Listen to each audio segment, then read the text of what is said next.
Alors, Michel Blanc, le piano, pour vous, ça a commencé comment vous avez pris des cours?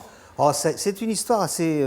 c'est pareil, ça ressemble à la découverte de la musique. C'est-à-dire que quand j'étais vraiment tout petit, là, pour le coup, il n'y avait pas de piano à la maison, hein, nulle part dans la famille, mais ma grand-mère avait une amie qui était un peu plus, entre guillemets, aisée que nous, parce que son mari était chef d'entreprise, enfin, avait une petite entreprise.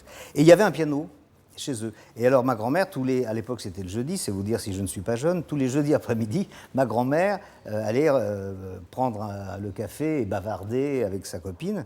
Et moi j'étais un peu livré à moi-même. Et donc comme il y avait un piano, je passais l'après-midi devant le piano à tripoter, voilà. Et donc au bout d'un moment, ma mère m'a dit, mais ça t'intéresse vraiment le piano? Si tu veux, on va essayer de se renseigner, mais bon, on n'avait pas les moyens d'acheter un piano. Les cours de piano, c'était quand même pas donné.